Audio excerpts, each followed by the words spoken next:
Students, आज के इस क्लास में हम लोग पढ़ेंगे एनाटॉमिकल स्नफ बॉक्स। और ये एनाटॉमिकल स्नफ बॉक्स ये अपर लिम्ब में एक बहुत ही इम्पॉर्टेंट टॉपिक है और ये बार बार एग्जाम्स में भी पूछे जाते हैं और ये क्लिनिकल पॉइंट ऑफ व्यू से भी ये बहुत इम्पॉर्टेंट है। तो देखिए, ये एनाटॉमिकल स्नफ बॉक्स ये इसको हम लोग बोलते हैं, it is also called radial fossa.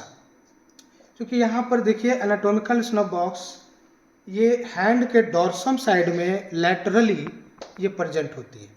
देखिए, जब हम थंब को इसको जब हम हाइपर एक्सटेंडेड करेंगे, देखिए ये थंब है और इस थंब को जब हम इसको हाइपर एक्सटेंडेड कर रहे हैं तो यहाँ पर ये ट्रायंगुलर डिप्रेशन आ रहा है और ये जो ट्रायंगुलर डिप्रेशन आ रहा है इसी को हम बोलते हैं एनाटॉमिकल स्नफ बॉक्स, या इसको हम लोग तो रेडियल फोसा भी बोलते हैं। यहाँ पे ये तो रेडियस बोन है तो हम लोग इसको रेडियल फोसा भी बोलते हैं और इसको हम लोग स्नफ बॉक्स भी बोलते हैं। क्योंकि ये स्नफ यहाँ पर पहले के समय में लोग यहाँ पे टोबैको का स्नफिंग करते थे, तो उसी समय से इसका नाम स्नफ भी आ गया है और हम लोग इसको स्नफ बॉक्स भी हम लोग बोलते हैं।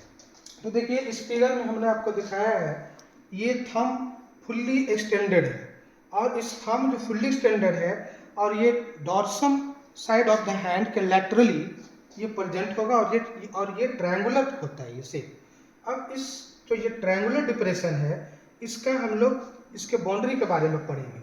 तो इसके दो बाउंड्री होंगे, एक तो ये लैटरल वाला और ये मीडियल वाला। तो लैटरली में इसमें दो टेंडन होते हैं, एक तो होता है ये tendon of abductor pollicis longus and tendon of the extensor pollicis brevis. ये दो मिल करके इसका लैटरल वाला बाउंड्री फॉर्म करेगा और जो मीडियल बाउंड्री है वो medial boundary extensor pollicis longus. देखिए, ये इसका मीडियल बाउंड्री और ये इसका लैटरल बाउंड्री ये फॉर्म कर रहा है। अब हम लोग इसके पढ़ेंगे इसका जो ऊपर का है रूफ के बारे में हम लोग पढ़ेंगे। तो रूफ में क्या रहेगी? Skin, superficial fascia, then cephalic vein रहेगा और क्या रहेगा? ये रेडियल नर्व का इसका सुपरफिशियल वाला ब्रांच ये आएगा रेडियल नर्व, सिफेलिक वेन। तो हमने इसमें रूफ में पढ़ा skin, superficial fossa, cephalic vein and superficial branch of the radial nerve. अब ये हो गए इसके रूफ। तो इसका तो फ्लोर भी होगा, तो इसके जो इसका तो फ्लोर होता है वो रहेगा, ये यहाँ पे तो रेडियस बोन है तो styloid process of the radius, then carpal bone, scaphoid and trapezium bone and ये फर्स्ट मेटाकार्पल बोन भी रहते हैं। तो ये इसका बनाएगा फ्लोर। तो इसका तो रूफ हो गया और इसका तो फ्लोर हो गया, medial boundary and lateral boundary. तो ये इसके बाउंड्री हो गए।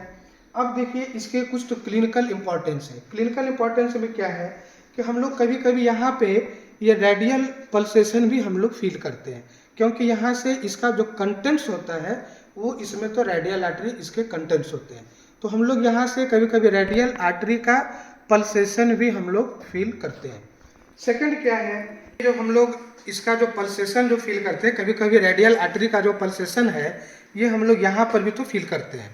और सेकंड क्या है कि ये एनाटॉमिकल स्नफ बॉक्स ये कभी कभी यहाँ पे तो टेंडरनेस हो जाता है।